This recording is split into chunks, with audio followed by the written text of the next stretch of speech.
Bienvenidas y bienvenidos al podcast Quedamos para un café. Los miércoles cada 15 días charlaremos a corazón abierto de las cosas que nos ocupan y que nos preocupan. Compartiremos vivencias, reivindicaciones, retos y sueños. Os invito a que nos acompañéis. Hoy quedamos para un café con Lidia, en Santiago. Bienvenida y gracias por compartir este ratito conmigo. Muchas gracias, María José, por la invitación y encantada de participar. Aún encima me viene a casa, que esto ya es lo más de lo más, pero bueno, soy una mujer muy afortunada. En su web, Lidia se define a sí misma como psicóloga de profesión y de vocación escuchadora y contadora de historias. En 2014 creó el proyecto Narrativas y otras lunas, en el que ofrece formación online y presencial relacionada con el mundo de la escritura y la narrativa. Entre otras cosas, crea y coordina talleres de autocuidado, de autoconocimiento, de acompañamiento literario, de escritura autobiográfica y en verano edita un libro de 12 propuestas de escritura muy interesantes, que es como los de Santillana de nuestra época. A medida que avance el episodio, iréis descubriendo la dulzura en su voz, la facilidad que tiene para transportarte a otros mundos y la pasión que transmite. Cuéntanos, Lidia, ¿cuándo empezó tu historia de amor con la lectura? Muchas gracias, María José. Qué bonito suenan siempre las cosas en palabras de otra persona. Pues yo creo que tenía como 2 años. Esa es la historia que no sé si recuerdo que me han contado, pero sí que me recuerdo en la biblioteca que me llevaba mi madre y sé que era muy pequeña y que me tenía que falsificar el carné porque era como a partir de los 6. Así que yo desde que tengo uso de razón me recuerdo con un libro en las manos. Fuiste una lectora precoz. Sí, aprendí muy pronto. Recuerdo también que me enseñaba mi bisabuela, que íbamos como mirando las letras en los carteles que había por la calle y todo esto. Y entonces, bueno, pues entre ella, mi padre creo que también estuvo ahí bastante pendiente. Pues nada, aprendí muy pronto y he sido siempre devoradora de libros. Pues yo con 3 años leía y escribía y, bueno, llamaba mucho la atención porque era, bueno, muy pequeñita y jolín, tú ya con 2, mira, qué precoz. ¿Y cuál es el primer libro del que tienes recuerdo? Pues mira, los primeros libros que no sé si cuentan, pero yo cuando me veo en aquella biblioteca me veo siempre con unos tebeos que eran de Yo quiero ser califa en lugar del califa, que no sé si tú los habrás llegado a conocer. No me suena. Era un cómic muy simpático, pues eso creo que era un visir, que eso, él quería ser califa en lugar del califa, entonces estaba haciendo siempre cosas como para conseguir su puesto. Y luego recuerdo mucho pues los tebeos de Mortadelo y Filemón, y así libro, yo creo que los de Barco de Vapor. Ay, sí, los de Barco de Vapor eran míticos en nuestra época. Sí, los primeros que recuerdo yo creo que eran la colección naranja y la roja, que ya eran bastante avanzados, y luego mucha poesía también, porque tanto en casa de mis tías, que pasaba mucho tiempo allí, como en casa de mi abuela y en casa de mis padres, había siempre muchos libros. Entonces yo todos los que encontraba, no solo para lecturas para niños, pues todos los devoraba. Entonces recuerdo sobre todo mucha poesía. Una enciclopedia de muchos tomos y mucha poesía también. Yo ahí con la poesía tengo ahí una lucha. No es una cosa que me acabe de llenar mucho, pero bueno, a lo mejor no es el momento todavía. ¿Y con qué andas ahora? ¿Qué estás leyendo? Pues mira, acabo de terminar, no he empezado lectura nueva, pero bueno, sigo con 3 o 4 libros a la vez, que es una mala costumbre que tengo desde hace mucho. Entonces, uno que sí que está a medias es Una trenza de hierba sagrada, que es uno que acaba de editar Capitán Swing, sobre los saberes originarios, ¿no? De cómo se utilizaban las hierbas medicinales, por ejemplo, en otras, bueno, se siguen utilizando en otras culturas. Y acabo de leer 2 que los he mencionado en el blog porque me han impactado mucho. Uno es de Remedios Zafra, que se llama La fragilidad, creo, que habla de, bueno, un poco de cómo las redes sociales nos demandan muchísima energía, sobre todo a quienes trabajamos en tema de cultura, o que trabajamos por nuestra cuenta y tenemos que dar nuestro trabajo a conocer, ¿no? Pues todo esto de tener que estar siempre como mostrándose mucho. Y otro que se llama Cómo no hacer nada, que Bueno, también habla un poco sobre esto, ¿no? Sobre la economía de la atención, que yo creo que el último año en general ha sido muy demandante en ese sentido y que ahora necesitamos bajar un poco el ritmo y quizá devolver la atención a las cosas pequeñas, ¿no? Yo creo que ese es el reto, que bueno, no sé si me salgo un poco de lo que me preguntabas de los... No, tú dale, yo te dejo hablar, que es un placer escucharte. Muchas gracias. Algo que yo creo que nos está costando mucho en general, que es como poner un poco el freno y volver a centrarnos en lo pequeño, en lo cotidiano y en lo que tenemos más cerca, ¿no? Hemos estado así con la atención como tan puesta quizá en la emergencia o en las noticias que van llegando cada día, y me parece que ese es el reto que tenemos. Y claro, los libros, por supuesto, son una gran herramienta para eso, ¿no? Porque nos transportan a otros mundos, nos traen a lo cercano y al mismo tiempo nos transportan a otros mundos. Pues yo creo que, sin embargo, gracias a la pandemia hemos recuperado valores y hemos empezado a darle importancia a otras cosas que dábamos por hecha, ¿no? Yo misma la semana pasada me fui a Ferrol, en un viaje relámpago programado para grabar un podcast que no pudo ser, pero como ya tenía pensado ir y había quedado con mis padres y con mis hermanos, pues me fui a la aventura de Rodríguez 27 horas, ¿no? Y yo misma me sorprendía redescubriendo la ciudad donde nací, el lugar donde viví de adolescente, porque tenía tanta ansia de volver a verlo, que cosas a las que a lo mejor antes no prestaba atención, y creo que sí, eso lo hemos ganado, ¿no? Sí, eso tú, porque tienes esa mirada y esa capacidad, y porque quizá al cambiar de contexto es más fácil, ¿no? Esto a mí me recordaba un poco, me hizo mucha ilusión cuando te leí esto, que lo comentabas en tu Instagram, y me pareció muy bonita esa mirada, porque a mí me ha pasado, por ejemplo, al volver a ir a Madrid, ¿no? A visitar a mi familia. Pero, sin embargo, en el día a día me sigue resultando difícil, ¿no? Es como dentro del mismo contexto recuperar esa mirada.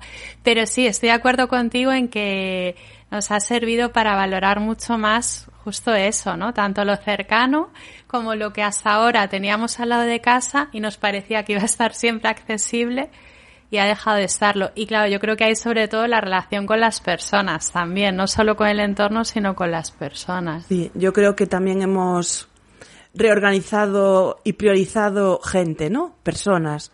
Hemos descubierto, yo por lo menos, personas que realmente necesito en mi vida y quiero seguir en contacto con ellas, y otras pues que a lo mejor no las demandé tanto, ¿no? O no pensé tanto en ellas. Sí, eso es muy curioso, porque además se ha dado así de una forma natural. Claro, también hemos tenido ahí la ventaja de las conexiones, ¿no? Por ejemplo, en las videollamadas han dado mucha cercanía, que es una costumbre que antes no teníamos, y quienes tenemos a la familia lejos, pues eso ha sido como una ganancia, ¿no? Y luego, claro, nos hemos tenido que quedar, por suerte, con quienes teníamos más cerca. Yo creo que para eso también, para recuperar en general todas las relaciones de cercanía, incluso el comercio de cercanía, ¿no? Que es algo que muchas veces queremos reivindicar, y bueno, pues ahora se ha visto que es el esencial, ¿no? Y sí, cómo las relaciones se han transformado en ese sentido, sí. ¿Cuánto tiempo llevas viviendo en Galicia? Pues creo que 6 años, ya pierdo la cuenta. Yo creo que, bueno, hice varios intentos, pero el último sé que fue en el verano de 2016. ¿Intentos fallidos de quedarte aquí? Sí, sí, porque sobre todo por el trabajo, ¿no? Porque cuando intentaba, digamos, poner el peso del proyecto más en lo presencial, sí que me costaba más trabajo mover cosas aquí, porque toda mi red, a pesar de que tenía mucha suerte y muy buena acogida, y siempre me han abierto puertas en librerías, por ejemplo, que para mí son refugios maravillosos, o sea, sobre todo, vamos, la Lila de Lilith en Santiago y la librería Bahía de Foz, la librería Paz en Pontevedra, ¿no? Pues siempre me han acogido. Pero bueno, mi red estaba allí, entonces era mucho más fácil hacer las cosas en Madrid. Y así, bueno, poquito a poco, al poner más el foco en lo online y al ir probando qué es lo que podía hacer aquí, pues me pude quedar. Instalar aquí. Porque tú gestionas personalmente tus redes sociales, la página web, el aula virtual, creas todos los cursos y aún encima eres autónoma. Cuéntame cómo lo haces. Pues mira, no lo sé, María José. ¿Sobrevives? ¿Sobremueres? He sobremuerto muchas veces y ahora estoy empezando a vivir, no solo a sobrevivir, que ese era mi gran reto. Pero sí, además, mira, he escuchado muchas estas veces algo que, bueno, supongo que las cosas nos llegan cuando nos tienen que llegar, ¿no? Pero esto de que el desarrollo personal y el profesional están muy unidos, y es verdad. Entonces ha sido todo un reto a medida que yo iba poniendo orden por dentro, ¿no? En la parte más personal se han ido colocando cosas en el proyecto y al revés. Si me viera desde el principio y me diera cuenta de que tengo que hacer todo eso, igual salía corriendo, también te lo digo. Bueno, es que son un montón de cosas de las que uno se tiene que ocupar, porque aparte de todo el tema de la gestión de los contenidos, está el tema logístico, la infraestructura tecnológica, todo el sistema del día a día que tienes que luchar contra un montón de imprevistos, ¿no? Sí, son muchísimas tareas. De hecho, mi prioridad en el último año ha sido esta, ¿no? Reorganizar todo, ver qué es lo que tenía, qué es lo que podía hacer y lo que no. He tenido que renunciar a muchas cosas para quedarme con lo esencial, porque si no, no se sostenía el proyecto, ¿no? Yo cuando empecé le dedicaba como 8, 10, incluso hasta 12 horas diarias a la tutorización. Y claro, me di cuenta de que así no era sostenible. Entonces ir reajustando todo eso, ir simplificando, sin tener que renunciar mucho a la calidez y a la cercanía, ¿no? Para mí es importante que de alguna forma, aunque es verdad que hay cosas que por suerte también ya se pueden automatizar mucho más, ¿no? Que antes era todo mucho más manual hace 6 años. Bueno, pues cómo de alguna forma que siga siendo sostenible sin perder esa cercanía con las personas. O sea, para mí las redes sociales, por ejemplo, es muy importante ser yo la que las gestiona, porque, bueno, creo que si no tuviera esa vía de contacto me perdería muchas cosas, ¿no? Entonces, si algún día me puedo permitir, que me encantaría tener ayuda en algunos aspectos, yo sé que ese, por ejemplo, no renunciaría a él. Sería de los últimos. Sería de los últimos, sí. Quizá toda la parte más tecnológica, que es verdad que también me gusta, porque la web la he ido montando yo, el aula lo he montado yo, ha sido todo así poquito a poco, pero es verdad que eso es lo que más tiempo me quita y lo que creo que, bueno, que no es mi punto fuerte. Es más tedioso también, ¿no? Es como, no ves tanto resultado como si escribes un folio y dices, ¿no? Qué bonito me ha quedado. Claro, es que esa parte es muy bonita. Hay partes de mi trabajo que yo disfruto mucho. Una es la creación de contenidos, porque al final estoy escribiendo, ¿no? Que es algo como que yo también tenía pendiente. Yo, jolín, yo he hecho esto porque me gusta escribir y quiero ayudar a otras personas a que escriban, pero también quiero escribir yo. Y entonces de repente me di cuenta de que había escrito un montón en estos años en el blog, ¿no? Y crear un curso al final es escribirlo también, porque los cursos un poco son como cartas, que lo que yo quiero es que acompañen a otras personas en ese proceso de la escritura, ¿no? Entonces esa es una parte muy bonita. Estar en contacto con otras personas también.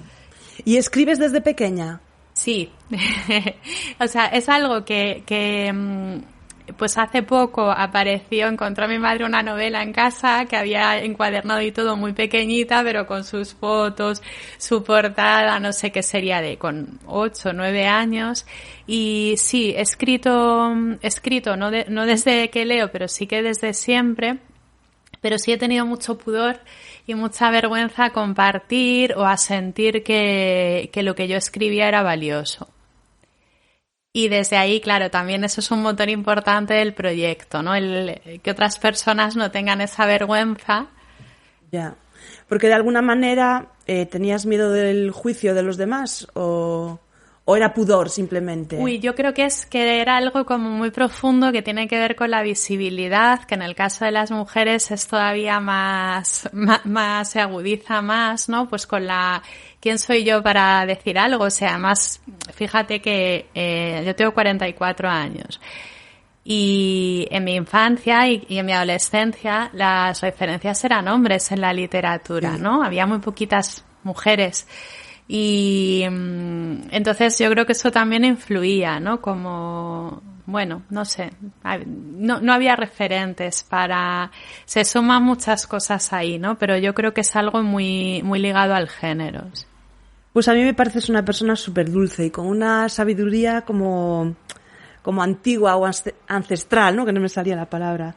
Y a veces cuando leo tus posts o las newsletters, siento que pones en palabras lo que yo siento, pero como mucho más bonito, ¿no? Y me siento muy identificada. Bueno, tenemos la misma edad, también no lo sabía. Y no sé, eso... Yo creo que tu contenido es de mucha calidad. Se ve que hay mucho trabajo detrás, mucho tiempo, mucha dedicación. Y yo eso la verdad que lo valoro como persona que te sigue, ¿no? Y sí que es verdad que a mí me has animado mucho a escribir. Qué bonito, pues muchas gracias, María José.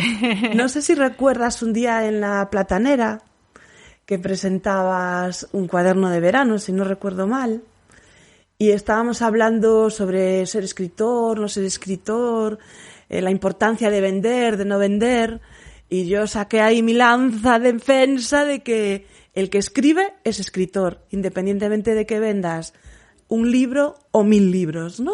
Y lo sigo manteniendo a día de hoy. Sí, yo estoy totalmente de acuerdo con eso, María José. Yo creo que quien siente esa pasión y ese amor por las palabras, que además suele ser algo como, pues esto, ¿no? Que llevamos puesto desde siempre. Yo también creo que quien escribe es escritor o escritora y creo mucho en legitimar esa voz. Porque además es que es muy valiosa y necesitamos las historias de la gente pequeña, ¿no? Que decía Galeano que mucha gente pequeña en lugares pequeños haciendo cosas pequeñas puede cambiar el mundo y cuánta falta le hace a ahora mismo sumar todas esas historias pequeñas. No sé si conoces a Javier Castillo. No. Yo, lo descubrí el otro día por casualidad. Un chico que tenía su trabajo, un chico súper joven y en los trayectos en tren él escribía. Entonces acabó un libro y lo mandó a varias editoriales. Solo le contestó una diciéndole que tardarían unos meses en leer lo que les había enviado y que ya le dirían algo. Y él, gracias una vez más a las nuevas tecnologías que tenemos ahora disponibles, lo subió a una plataforma que hay en Kindle, que yo tampoco conocía, pero que tú puedes autopublicar tu libro en formato ebook. Bueno, el caso es que fue una pasada, el tío lo petó muchísimo, enseguida consiguió una editorial, ahora si no me equivoco lleva 5 libros, acaba de publicar la 5ª novela y vendiendo, muchísimo, muchísimo, muchísimo. Como la confianza en uno mismo, las nuevas tecnologías te permiten hacer cosas que hace unos años eran impensables, ¿no? Tú antes necesitabas el respaldo de una editorial, que te publicara tu libro. Hombre, podías gastarte tus dineros, ir a una imprenta, pero yo conozco a muy pocas personas que hayan hecho eso. Y la verdad que este chico me despertó mucha admiración porque me dio mucha envidia su confianza en sí mismo, ¿sabes? El atreverse a decir, pues no, yo confío en lo que he hecho y quiero que le llegue a la gente. Y vaya si le llegó, ¿sabes? Porque vende muchísimo, está en los tops. Sin embargo, yo no había escuchado hablar nada de él porque parece que la crítica tampoco le acompaña, ¿no? Son novelas de misterio, de suspense, con algún muerto de por medio o muchos muertos de por medio, depende de cuál, de qué libro leas.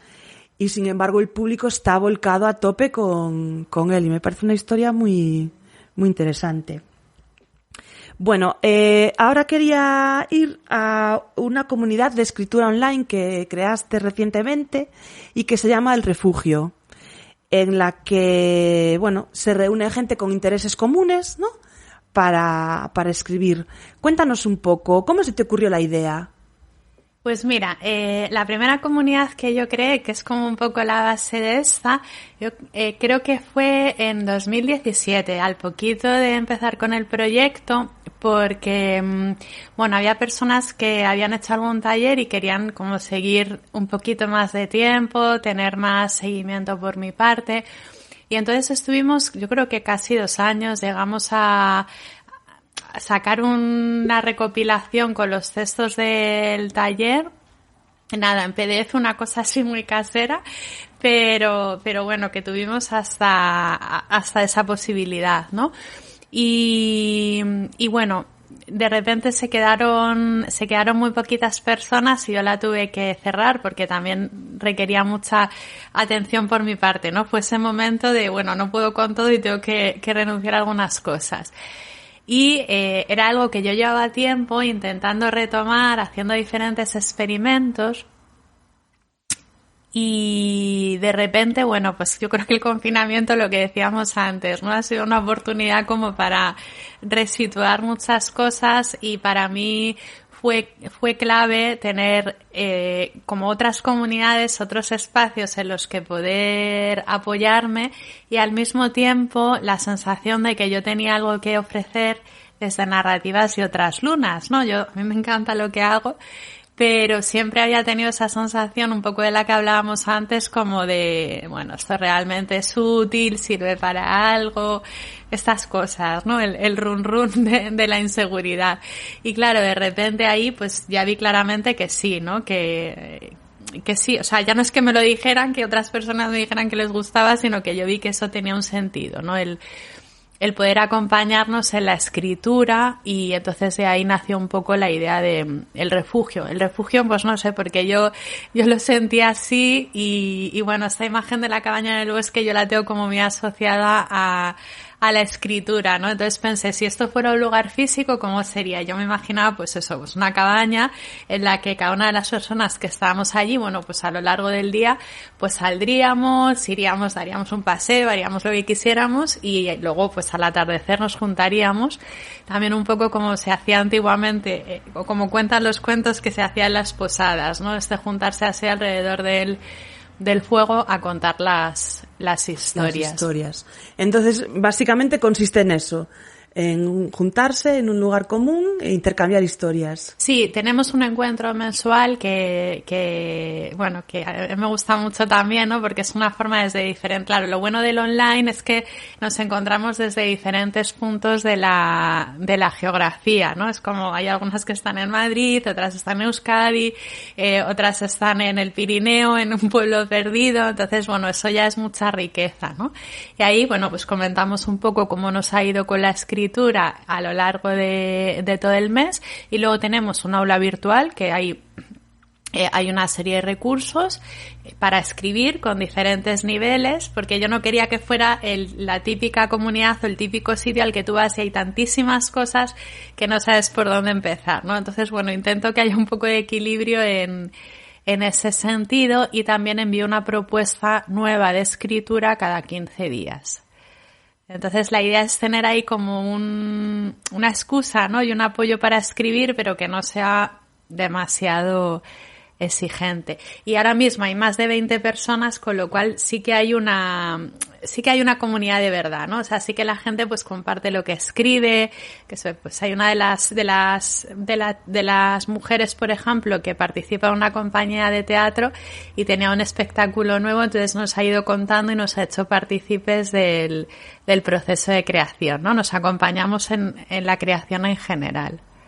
Ya, y es curioso que a pesar de reunirse por videoconferencia, que era un poco un miedo que teníamos muchos, ¿no? Que se perdiera el calor humano, y no, se puede conseguir a través de una cámara, ¿no? Sí, además ahí en el refugio yo creo que, fíjate, después de tantas videoconferencias, yo creo que en enero, en febrero fue cuando me di cuenta por primera vez, porque alguien lo comentó, una cosa muy valiosa de las videoconferencias es que nos permitían vernos la sonrisa cuando era tan difícil fuera, ¿no? Entonces... Es verdad, sí. Sí, no, a mí eso también yo es algo que agradezco mucho, porque me ha permitido seguir con mi trabajo y a la vez tener mucha cercanía. Hubo otro taller en el que había una mujer que estaba en la Patagonia, al final del mapa, casi donde te caes ya. Y entonces era muy bonito, porque además aquí estábamos en pleno invierno y ahí estaba despuntando la primavera Y bueno, andábamos con las estaciones cruzadas, entonces era muy bonito y muy enriquecedor, sí. Hombre, el salto tecnológico este último año es brutal, ¿no? Alguna gente se está quedando un poco descolgada, sí, alguna gente mayor o no tan mayor, pero que está requiriendo un esfuerzo muy grande, pero también la recompensa yo creo que es valiosa, ¿no?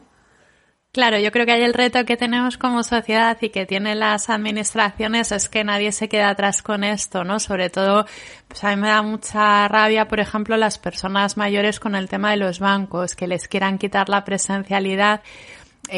O sea, yo creo que lo presencial tiene que seguir estando en muchos servicios, ¿no? Por ejemplo, en Madrid el tema de los centros de salud es, la atención primaria está bastante saturada y bastante destrozada, entonces muchas consultas son telefónicas, ¿no? Cuando deberían ser presenciales, pero es verdad que también hay toda una parte en la que puede traer muchas oportunidades incluso para personas que en otras circunstancias no las tendrían, o sea que... Yo creo que tenemos que encontrar el equilibrio perfecto entre la presencialidad y aprovechar lo que la tecnología las opciones que nos da, ¿no? Eso sería, lo ideal. ¿A quién le recomendarías que se apuntara al refugio? ¿A quién crees que le puede interesar? Mira, yo creo que a cualquier persona que quiera escribir y lo haya hecho en algún momento de su vida, cuando yo digo escribir con la premisa que tú proponías antes, ¿no? Escribir es quien escribe en su cuadernito y ya. O sea, que cualquier persona que tenga o haya tenido la inquietud por escribir y que quiera dedicarle un poquito más de espacio en su vida, ¿no? Puede ser escritura creativa, digo que hay proyectos, hay una mujer que ya publicó un libro de relatos y está trabajando en el segundo, entonces se apuntó un poco por tener ahí como un apoyo, ¿no? En la escritura y una motivación extra. Hay gente que no ha publicado ni tiene ningún interés en publicar, que simplemente es que disfruta escribiendo. Y hay personas son todo mujeres, tengo que decir, no es que yo busque solo mujeres, pero vienen mujeres y también es verdad que es una energía distinta a la que se crea, ¿no? De más confianza, no sé lo que hay, pero eso es así. Pero de edades yo creo entre, pues no sé, la más jovencita es bastante jovencita, o sea, yo creo que tiene menos de 30 y la más mayor yo creo que tiene... más de 65, o sea, tenemos alguna jubilada. Qué guay, sí. Qué guay. Bueno, yo estoy muy a favor de la jubilación activa. Creo que la persona que se jubila y no hace nada, mal. Es una mala combinación. Bueno, como me voy por las ramas, desde luego. No, hay que animar a la gente a que haga cosas. ¿Y tú tienes algo publicado? Yo tengo este librito de escribir en verano que también es autopublicado y estoy trabajando en un poemario que creo que ya tengo una primera versión, no sé si se publicará, si no, pero bueno, por lo menos está ahí y quiero publicar una recopilación de los textos que he ido escribiendo en el blog y después tengo por ahí un par de proyectos así más de narrativa, pero no sé si verán la luz, porque en casa del herrero cuchillo de palo y lo mío es siempre lo último, ¿no? Yo lo voy haciendo así a trocitos, pero me cuesta. O sea que la respuesta realmente yo diría que no, porque este libro ya digo que es autoeditado y es más un taller de escritura. También haces un podcast que se llama El hilo de la escritura. Sí, tengo muchas ganas de retomarlo ahora en verano, sí, porque igual empecé a hacerlo con mucha ilusión y en este proceso de darme cuenta de que no podía con todo, dije, el podcast no es prioritario ahora, entonces quiero retomarlo, pero sí, ahí está. ¿Y cómo le explicarías de qué va a alguien que no lo haya escuchado nunca? Es que no lo sé, porque yo digo que es un podcast literal y metafóricamente de andar por casa, entonces nada, yo elijo un tema que, más o menos pienso que le puede interesar a otras personas, ¿no? Que están escribiendo y entonces un poco lo que intento es dar alguna propuesta de escritura, una pequeña reflexión, intento que haya siempre una cita literaria. Y un poco como inspiración y como homenaje también a los libros y eso, y una propuesta de escritura. Es que al final es complicado llegar a todo, ¿no? Hay que escoger. Sí. Y además Claro, es que sí, es muy complicado, sí. Entonces... ¿Y cuál es la parte del proyecto que más te gusta? Mira, me gusta mucho, siempre digo que la posibilidad de materializar proyectos, sobre todo si son proyectos compartidos con otras personas, me parece que es increíble. Y, por ejemplo, tuve un taller durante mucho tiempo que era La Voz de las Mujeres. Y bueno, para mí ese taller, que además también durante muchas ediciones lo compartí con otra mujer que es filóloga. Y bueno, pasaron por él muchas mujeres que escribieron muchas historias, ¿no? Todas maravillosas, algunas muy duras, y sobre las mujeres de su familia, que también era un tema importante en el taller. Y yo creo que esa es la experiencia más potente. Sí, porque una cosa que me ha traído este proyecto, aparte de esto de materializar actividades, ¿no? Cosas que tú te las imaginas aquí y de repente se hacen realidad, es el conocer a otras personas y que muchas formen parte de mi vida. O sea, yo tengo amigas que son amigas cercanas y las he conocido en Narrativas y otras lunas. Entonces... Bueno, es que además forma parte de ti, ¿no? Es como... A ver, yo llevo poco con el podcast y es algo que hago aparte de mi tema profesional. Yo tengo mi trabajo y esto es como un hobby, podríamos decirlo.